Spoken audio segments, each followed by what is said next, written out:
As we know, Queensland hospitals, they're for Queenslanders, according to the hapless Premier. But the reality is that Queenslanders are now having some difficulty being able to get access to the health funds, to the health system that they are paying for, both with taxes, but also in the world of private health. Jonathan Lea is, of course, the investigations man here at Sky News, and he's got some great stories which are going to be rolling out the next few days. He's not in the man cave, he's in Brizzy. Tell us, what are we in for, mate? Well, Paul, thanks very much for having me. The first warning is this just isn't about Queensland or far north Queensland. This is a problem which is coming to all of Australia, especially if you live outside of a capital city.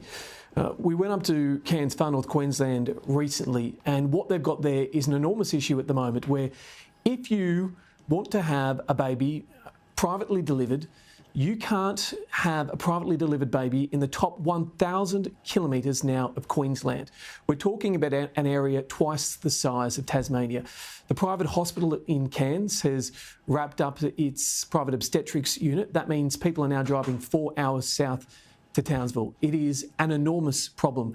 And what we're finding now is with a dwindling number of people able to afford private obstetrics, so women who want to have or choose their own obstetrician and have greater choice when it comes to their baby, those numbers are retracting, and we're being told that possibly within 10 years, it's not fantasy to say that private obstetrics will be the realm of capital cities. Have a quick listen to this.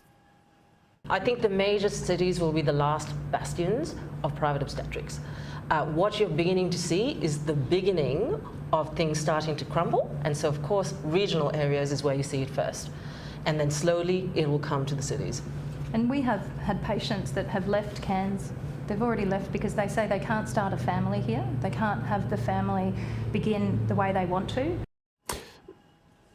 The big issue in Cairns, Paul, is that the obstetricians you just heard from there, they want to continue looking after their mothers at the local public hospital. But the public hospital has made it very clear that they're not welcome to do that, that they have a different philosophical service. They operate with midwives. They bring in a doctor and obstetrician if there's a problem. And the mums get the midwife who is on duty. They don't get to pick, and this is said to us, who is effectively between their legs. It's a crass or a crude way to put it, but that's as the obstetricians put it to us. Alas, It's a very, very serious issue. And if you believe in choice, if you believe in the right for a woman and a partner to decide who delivers their baby, this is an issue which you want to hear about, because if it comes to not being able to live in a region because you don't get to make that choice, it's going to be fundamentally wrong for Australia. And we don't want to see only rich people in capital cities able to decide if they can afford private health insurance. What we need to see is private health insurance for women, which is far more affordable, and you shouldn't be getting charged double the cost for obstetrics cover when, for instance, if you do risky sport or you smoke, you don't pay $1 extra, you just get your private health insurance that you want to pick. The argument here is there needs to be greater choice, greater equity, greater fairness for women. It is a fundamental issue which comes to basic human rights, Paul, and I know you're going to be on board. No, all in, mate, all in. Because apart from anything else, right, Australia does not have, we're not supposed to have a two-tiered system. Right? We're not supposed to have a system where your access to healthcare, your access to your choice of healthcare, the professional that's with it is determinant on where you live. Now, we all know that obviously the services in Rocky or Cairns are going to be slightly different than what you can get in the southeast. But it doesn't mean you don't have the option. But also what this does is it does then create people who would otherwise be in the private system more pressure on a public system, and that has been a problem in places like Queensland. Absolutely. And look, in the same reason you've got the right to choose a better new car or a better new house, you've also got the right to choose private health insurance should you want it. What we're starting to see, though, is the crumbling of those private services puts greater pressure on the public system.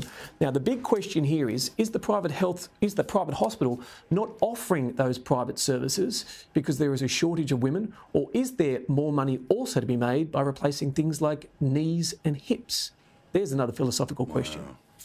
All right, all of it. We start to see it from tomorrow morning. The highlights up at skynews.com.au. Jonathan Lea, we love you, mate. Thank you very much. He's a good boy there. Kicking ass for us in our Brisbane studio and on the news service here each and every day.